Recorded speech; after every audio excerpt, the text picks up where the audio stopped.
Hi guys! Ngayon nandito tayo sa MOA, sa Sky and Garden nila, na bago nilang pasyalan. So, makikita mo yung seaside. Ito, ang ganda tingnan paggabi. Kaya yan guys, ayan. Nandito yan sa taas ng second, third floor ng MOA, kung saan nakalagay yung sinasabi nilang Sky Garden. Ayan. Yan yung makikita mo dito guys pag nandito ka sa gilid. Ang seaside ng MOA pag tumingin ka. Ayan. Ayan na. So, dito kami guys namasyal sa MOA. Ito na yung Sky Garden. Ang dami masyadong tao, mandaming namamasyal. Marami kang makikita. Sa gabi daw is maraming ilaw, magagandang ilaw ang makikita mo, at saka mayroon silang dancing water, mayroon silang fountain dancing water. Ayan. So, marami ditong nagtatambay, marami ditong mga batang naglalaro, kasi doon sa kabilang side ay mayroon silang palaruan, yung mga may sliding, basta mga palaruan guys ng mga bata. So, enjoy masyado yung mga bata. So, dito muna tayo sa mga hanging plant. Muna tayo, picture. Oh wow, ayan guys, nakakatuwa pag nagpunta ka rito, kasi ang daming nakaka-relax. Mag-upo-upo ka lang sa tabi, yung para bang magmoni-moni ka lang. Ayan, kami relax lang.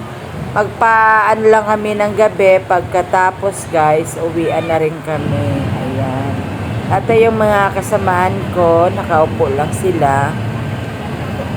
Kasi may mga cosplay, pwede kayo magpapapicture sa kanila. Libre naman yon, walang bayad. Ito, ayan, may mga garden sila. Mayroon silang yung mga pa-games, may mga laruan, may marami kang makikita guys dito sa Sky Garden or Park Garden ng MOA. Ayan. So, silipin natin pag yung seaside. Ayan. Punan muna natin yung bulaklak na nakita natin yung Ferris wheel. Ayan guys. Yan sa pag may ilaw pa, pag maliwanag pa guys, yan. Yan ang nakikita mo. Ang daming tao. Hindi mo alam kung saan galing yung mga tao, kasi yung iba nag-uwian na. Pero ang dami pa rin pumupunta. Ayan, nakikita namin may padating, may pauwi. Ayan na guys, yan. Kikita mo lang yung Ferris wheel, kasi sa dulo lang kasi ito guys.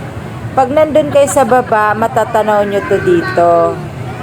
Oo, pag nasa baba kayo, natatanaw nyo lang to. And then, pag nasa taas naman kayo, natatanaw nyo rin yung sa baba. Yung matatanaw nyo rin yung seaside. Ayan. Ayan guys. So, sa kabilang side, makikita mo naman yung mga palaruan ng mga bata. So, nag-enjoy ang mga bata guys. Pag namasyal kayo dito, mag-enjoy yung mga bata. Ayan, yung mga cosplay. Maraming nagpapapicture sa kanila. Nakakatuwa. Ayan. Diba? Picture lang. Mga souvenir. Ayan guys. Libre naman yan guys. Wala silang ayan, mga cosplay. Kahit doon ka sa seaside guys, may mga nagko-cosplay din doon. Ayan.